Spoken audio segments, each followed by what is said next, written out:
The biggest mistake that the Vikings ever made was that they drafted JJ McCarthy. JJ McCarthy is a quarterback who never threw a football before he got to the NFL. When JJ McCarthy was at Michigan, his offensive line was the best in the nation. His running backs, the best in the nation. So all JJ McCarthy had to do was turn around, hand the football off, and he won a national championship that way. Somehow, the Minnesota Vikings scouts were completely asleep and they didn't realize, hey, the quarterback of the national championship team didn't throw a football the entire time. The Vikings then go draft JJ McCarthy in the first round.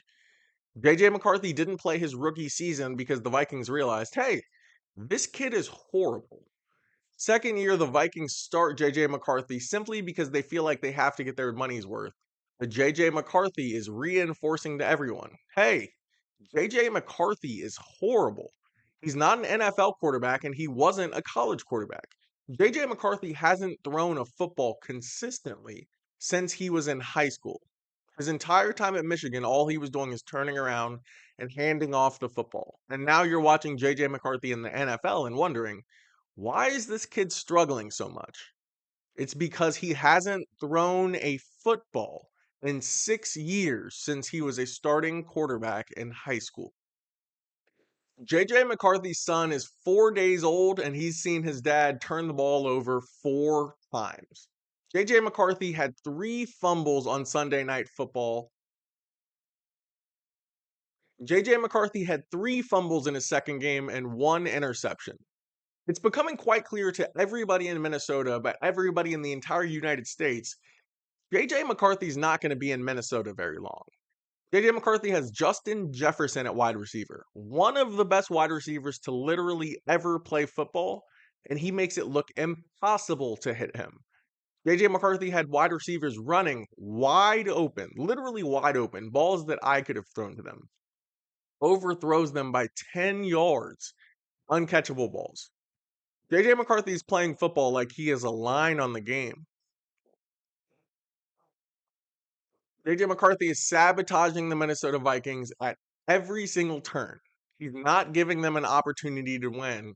And the Vikings are going to bench JJ McCarthy by week 4. We're 2 weeks into the NFL season, and there's already 5 or 6 NFL teams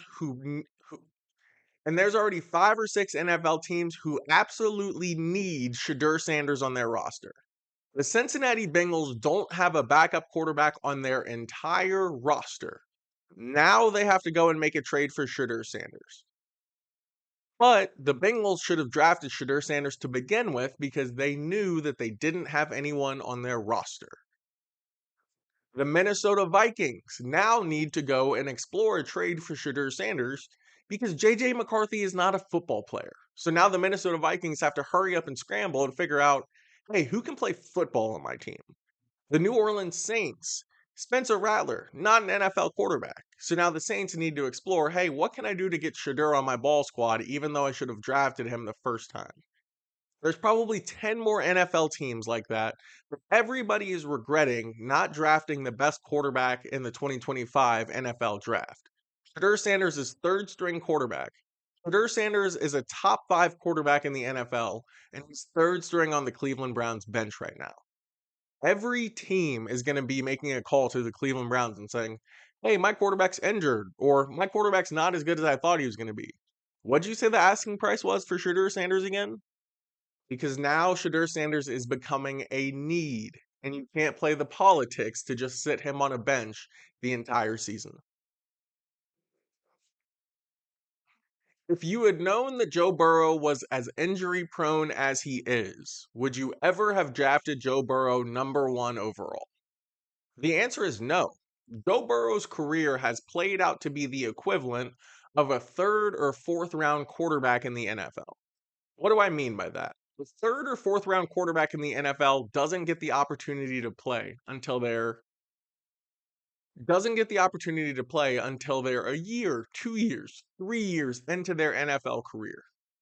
Joe Burrow has been available in the NFL 102 total games following the 2025 season. Joe Burrow has sat out 55 of 102 NFL football games. Joe Burrow has officially missed more NFL football games for injury, illness.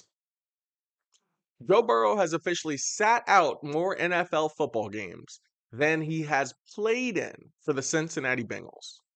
Take a second and think about that. Joe Burrow has been injured or sat out 55 NFL football games, and he has only played in 47 games through 6 years of his NFL career. Joe Burrow is far and away the most injury prone player that we have ever seen line up and play the game of football. He has missed entire seasons 3 times. Most players will get injured and then bounce back quickly. There's nothing about Joe Burrow in Joe Burrow's body or in Joe Burrow's DNA that's going to allow him to bounce back quickly from injuries. Joe Burrow has proven, hey, if I get touched, hit, or the minus tweak, I'm out for the entire season. Joe Burrow is the most fragile player that we've ever seen. Any hit will leave him out for the entire season. We've never seen Joe Burrow get hurt and come back 2 games later or come back 3 games later. If Joe Burrow gets hurt, his entire season is a wash. And I'm tired of seeing that over and over and over. The Bengals need to move on from Joe Burrow the same way that they needed to move on from Carson Palmer, the same way that they needed to move on from Andy Dalton. The Bengals historically will keep quarterbacks 5 or 6 years too long. Don't make the same mistake with Joe Burrow. The Cincinnati Bengals have seen the best of what Joe Burrow had to offer. Joe Burrow is a Carson Palmer clone. Carson Palmer wore number 9, Joe Burrow wore number 9. Carson Palmer was the Heisman, Joe Burrow was the Heisman. Carson Palmer came to Cincinnati and absolutely lit everything up, and he was a great quarterback taking us into the playoffs. Until in 2004, Carson Palmer got an ACL injury. He was never the same football player again. Joe Burrow gets a season ending injury. Never the same football player again. Joe Burrow has gone down the exact same career arc that the Cincinnati Bengals watched Carson Palmer go down. Once Joe Burrow got hurt the first time and he missed a full NFL season, he was never the same NFL quarterback again.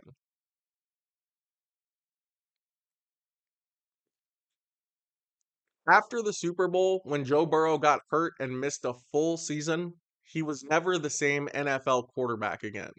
He plays scared. He doesn't play patient. He now understands the risk of, hey, if I get hit, this might actually hurt. So I'm going to hurry up and play scared so that my entire game is designed around not getting hit anymore. Joe Burrow is the second coming of Carson Palmer, and Cincinnati fans remember how that ended with Carson Palmer. Joe Burrow, Cincinnati needs to move on from Joe Burrow immediately. Don't wait for him to show us that his career is over. Let's be proactive. The Cincinnati Bengals need to be proactive. Go out and get another quarterback so that he can compete with Joe Burrow, be ready to fill in the position, and ultimately take Joe Burrow's job. Joe Burrow's not going to be in the NFL for 4 more years based off of his injury track record.